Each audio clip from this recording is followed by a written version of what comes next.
Sebelum melanjutkan, jangan lupa subscribe dulu, terima kasih. Bab 136 sangat terampil menggunakan racun.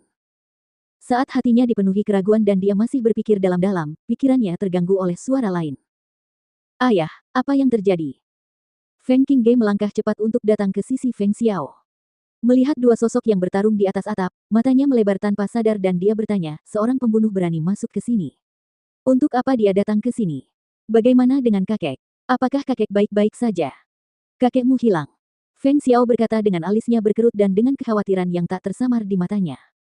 Kesehatan ayah sudah seperti itu dan sekarang dia tiba-tiba menghilang. Siapa yang bisa menculiknya? Dan apa motif orang itu? Apa? Kakek telah hilang. Dia terkejut karena hatinya dipenuhi kecurigaan. Bagaimana patriark tua bisa menghilang? Mungkinkah dia benar-benar diculik? Tapi apa yang bisa mereka dapatkan dengan menculiknya?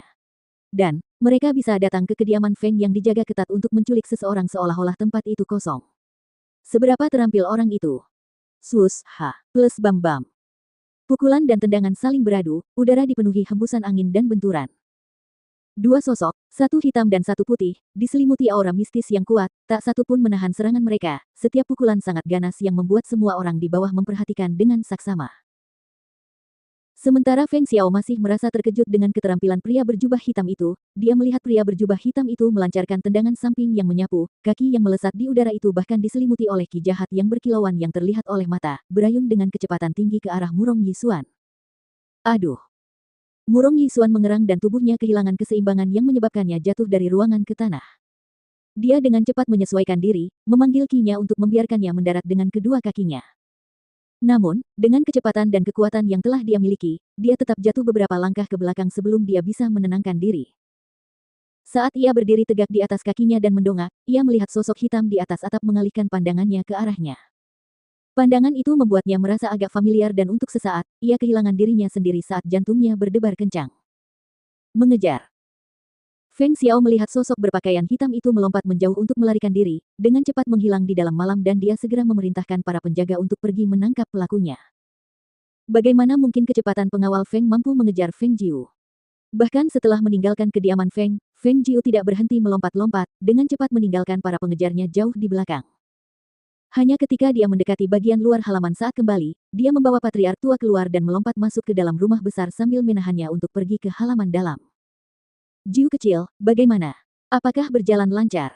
Guan Xilin dan Leng Xuang telah menunggunya di dalam halaman dan ketika mereka melihatnya kembali, mereka segera bergegas menghampirinya untuk membantunya. Semuanya berjalan lancar. Feng Jiu menjawab sambil menyerahkan patriark tua kepada Guan Xilin dan kemudian berkata, bawa dia ke kamar terlebih dahulu. Leng Xuang, kau jaga di halaman ini. Ya, Leng Xuang menjawab, dan tetap tinggal di halaman. Di dalam kamar, Guan Xilin membaringkan patriark tua dengan lembut di atas tempat tidur sambil menatap lelaki tua kurus dan tak sadarkan diri itu. Ia menoleh ke belakang untuk mencari Feng Jiu dan bertanya, Jiu kecil, ada apa dengan kakekmu? Mengapa seluruh tubuhnya tampak begitu kuyu? Feng Jiu keluar dari balik layar, sudah berganti pakaian kasual. Dia mencuci tangannya lalu berjalan mendekat sambil berkata, kakak, bantu aku mengambil baskom berisi air bersih dulu. Sambil bicara, dia duduk di samping tempat tidur dan memeriksa kakeknya sekali lagi, sebelum dia mengeluarkan sebuah jarum perak dan menaruhnya di samping. Guan Xilin kemudian masuk sambil membawa air bersih dan menaruhnya di samping sebelum berdiri di salah satu ujung tempat tidur, tidak ingin mengganggu Feng Jiu. Dia melihat Feng Jiu mengeluarkan jarum perak dan menusukkannya ke ke-10 jari kakeknya sebelum memasukkan tangan lelaki tua itu ke dalam air sambil memeras darahnya.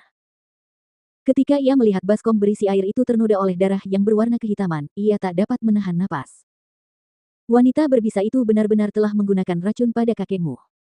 Tatapan mata Feng Jiu menjadi gelap dan dia berkata, dia benar-benar sangat ahli dalam menangani racun. Kalau tidak, tidak mungkin banyak tabib yang tidak dapat mendeteksinya.